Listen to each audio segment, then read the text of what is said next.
Hi everyone, welcome to week 6. This is your module 6 preview, which we're going to look at some of the motives for serial killers and what some people would call a fetish. Before we get into that though, let's take a brief review of module 5, where we talked about how serial killers pick some of their targets and the victimology of some of the victims. The reading for last week was chapter 5 and chapter 6 of your textbook, as well as an article on Richard Cottingham, as well as a video on him as well, which he was known as a Times Square killer. Your assignments for last week were the discussion questions and the final project where you pick your serial killer. If you haven't completed those yet, please make sure you do so. They are now considered late, so they are subject to the late policy. So that's module 5. Let's take a look at module 6 and what you should expect this week. This week, as I mentioned, we are going to review some of the motives for serial killers and what some of the people would call a fetish. We're also going to learn about some of the fantasies of these high-profile murders. The readings this week are chapter 7 and chapter 8 of the textbooks, as well as you have 2 videos to watch on Jeffrey Dahmer. And you have 2 assignments this week, which we'll get into in just a minute. So let's get into the readings. This week's readings are really heavily, especially chapter 7, is very heavy on Jeffrey Dahmer. Jeffrey Dahmer, as he's one of the more infamous types of serial killers. There's plenty of literature and media out there on him.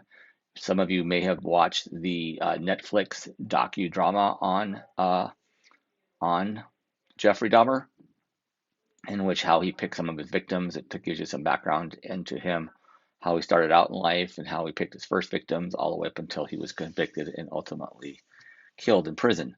The chapter starts off talking about how he picked one of his victims, was a 32-year-old man who ended up not looking like he was 36 years old, how the individual got away, et cetera, et cetera. The chapter also talks about how we tend to blame people in these types of murders, and we blame everyone from the victim sometimes in place. Sometimes we place very little blame on the offender. In Jeffrey Dahmer's case, a lot of people, the court of public opinion, blamed his family, and the Netflix show also did the same exact thing, talking about how his parents getting divorced and the mental illness of his mother may have contributed to some of Dahmer's exploits. The chapter also talks about killing for companionship. Dahmer, in his case, sought out companionship with young men at gay bars and would befriend them for a period of time, but would eventually turn on them. And also another killer that's mentioned in this section of the readings is a guy by the name of Dennis Nilsen, who killed people in Scotland, where there was actually a true crime classic called Killing for Company that was released in 1985. Nilsen grew up in Scotland in the 1940s, and he was kind of socially isolated and kind of preoccupied with death. And when his grandfather, who was only his true friend, died at sea when he was 5 years old, Nilsen believed that death was literally a better place for people to be. So he was really um, kind of infatuated with death. He started studying some gruesome fantasies, like some gruesome situations in life. And from 1978 to 1983, he worked for the British government during a day and then killed 15 young men in North London during that 4-year period of time. So he actually was one of those individuals that would kind of keep the bodies stored, and he would store them under the floorboards in his living room and occasionally bringing them out to kind of romanticize them a little bit. Cannibalism is also a role with some serial killers, and in Jeffrey Dahmer's case, it was actually part of his MO. He would actually cannibalize a lot of people and would keep the bodies stored in his refrigerator or his freezer. And in the book, chapter talks about how cannibalism can play as kind of a Freudian type thing, or can fall under the Freudian view of psychology. The chapter also talks about another serial killer named Robert Berdella, who's the owner of Bob's Bazaar in Kansas City, and he was a curiosity shop but no one really knew how curious it really was. During his time, between 84 and 1987, he murdered 6 young men, and he may have even killed more than that we're not even aware of. One person was eventually was able to escape and was able to turn on Berdella.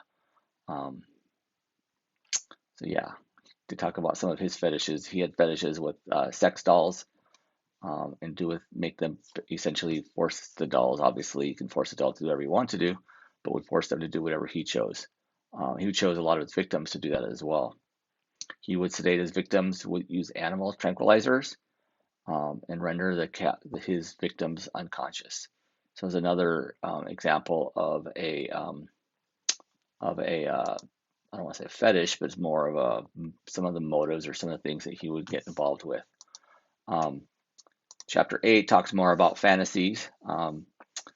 Chapter 8 starts off talking about a serial killer named Randy Kraft, who was considered by neighbors and friends and business associates to be a smart, intelligent person in his 30s, whose casual lifestyle seemed to fit the California scene. He was a computer consultant, and people would refer to him often by his nieces and nephews as Uncle. Obviously, if he's an uncle, people are going to refer to him as Uncle. And when he wasn't busy tinkering with computers or visiting with families, he was a serial killer of young men. Over a period of 12 years, he sodomized and mutilized as many as 67 victims up and down the California-Oregon coast, and even into Michigan. I do apologize for the dogs barking in the background. I have some people here doing some work outside, and so my dogs tend to lose their mind. So they talk about how this chapter talks about keeping souvenirs. Randy Kraft was one individual who did that. He would keep some photographs and maintain actually scorecards of his exploits. Some serial killers keep other memorabilia, such as diaries, clothing, photos, even some serial killers I've mentioned past who keep body parts. Another serial killer, Danny Rolling, killed 5 young college students in Gainesville, Florida, and he would remove females' nipples and would keep them. Another one named Joel Rifkin would keep the women's underwear, shoes, sweaters, their clothes. Dahmer kept pictures of his victims on the walls of his apartment. Richard Cottingham, as we talked about last week, kept clothes and jewelry of his victims. Dennis Rader kept Polaroid photos. So there's countless and countless examples of these serial killers keeping trophies. Some of these serial killers don't all necessarily have these abnormal fantasies. In fact, all of us have dreams. We all have things that we have dreams about. Some of us have nightmares about things. So not all of these serial killers have these delusional fantasies, if you will. Pornography, the chapter talks about how pornography plays a role and there's a pretty strong correlation between pornography and serial killers. A lot of these individuals will start off watching pornography, I'll call it normal pornography, and will graduate to more deviant types of pornography, to include even snuff films, sexual assaults, even child pornography in some cases. So there's mixed research that shows whether or not pornography plays a role, or if it's a mechanism in serial killings. Does an interest in violent sexual films and photos reflect on a serial's fascination with murders? Some of the problems in distinguishing the cause and effect have long plagued researchers. So again, there's no strong research one way or the other. Obviously, there's people that watch these types of films, pictures, or whatever you want to call them, that don't engage in serial killings. But one thing is pretty significant, that a lot of those serial killers do at one time or another engage in these types of watching these types of things.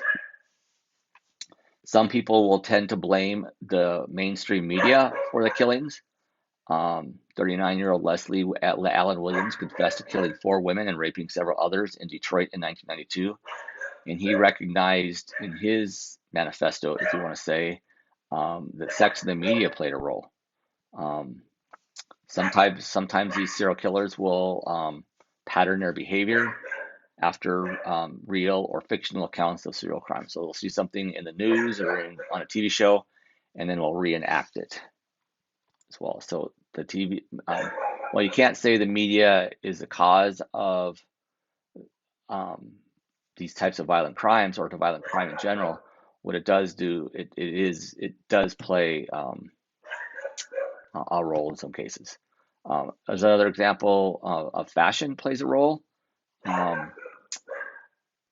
Some fashion advertisements often include portraits of seductively posed dead women. In one Jimmy Choo ad in 2006, it showed a seemingly dead model in the trunk of a car, and it was wearing his clothes. Another one was in 2014. It showed a fashion designer named Marc Jacobs showed Miley Cyrus next to a corpse. So we tend to glamorize murder, even though we shouldn't be doing that. But we do that. So that is the reading material for this week. There are two videos to watch. One is called Serial Killers and Their Weird Fetishes. So it talks about how these people have been a beacon of terror, and it's quite intriguing. Nobody knows the reason behind their murderous nature, but it does talk about some of the fetishes of it. Another article or another video is an 8-minute video by licensed psychologist by the name of Dr. Daniel Fox, where he talks about Jeffrey Dahmer and some of the psychological or the borderline personality disorders or some of these mental illnesses can affect the emotional balance of these individuals. He talks about again, I apologize for the dogs barking. If I wasn't almost done with this video, I would have started it over again, but I am almost done, so I'll try and wrap this up. Your assignments for this week are the discussion questions. There are 3 discussion questions this week. Again, you pick one of them and then answer it and then respond to your classmates. So you answer the questions by Thursday of this week and respond to your classmates by Saturday. The questions for this week are, why do you think society tends to blame others for their heinous acts of others? Another one says, oftentimes close friends and family members describe serial killers as seemingly normal. Why do you think this is the case? In some cases, these same people defend their killers even after evidence shows they committed the crime. And then the third question is why do you think some serial killers keep souvenirs of their killings? Again, please respond to just one of these questions. You can respond to more if you want to, but you only have to respond to one by Thursday of this week, and then by Saturday, respond to at least one of your classmates. Again, as I've mentioned before, this is how you get your attendance and participation points. Please make sure that you're responding to both the question and your classmates in a meaningful manner beyond more than a good idea or a great job to your classmates. So you have your first, what I like to call a short writing assignment, which you're going to talk about sexually motivated killers. So after you read the material for this week, you're going to have to write a short article or a short 150 to 300 words about what a serial killer's primary motive is. So read the chapters, including some of the sexual fetishes and sexually deviant behavior, and research a killer whose primary motive was sexually motivated. So this could actually be one of the killers that you picked for your final project. So it's kind of help you prepare for that. You don't have to, but you can as well. So in the assignment, select an article that's of interest to you, discuss the main points of the article, and relate the points that you read in Module 6, this module. Describe what the killer, what they did, and did you learn something by reading the article? And then what's the most important thing you took from the research? It's only supposed to be 150 to 300 words. It doesn't have to be that in depth. You can do it. You don't have to write it in a separate document. You can just submit it in a text box entry. Please make sure you still, even though you're submitting it right into Canvas, please make sure you're still writing it grammatically correct. I notice some of you in your discussion questions aren't using correct grammar. I would prefer that you please do that, but I do understand that that's a little bit less formal, but this should be more of a formal. Please also include a reference for the article that you chose as well and submit that in APA format. It might be a little bit challenging to submit it in with the hanging indent that APA requires, but still have it in the same type of format as it would be. So that's it for Module 6. Just to wrap it up, you have 2 chapters to read this week, Chapter 7 and Chapter 8. There's also 2 videos to watch, one entitled Notorious Killers, the other one entitled Jeffrey Dahmer's Profile, Personality, and Psychological Makeup of a Serial Killer.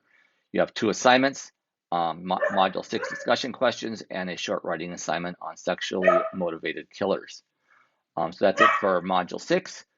Just to preview what you're going to be talking about in Module 7, again, you'll have 2 chapters to read, Chapters 9 and Chapters 10, which we're going to be talking about how the ideal serial killers are made.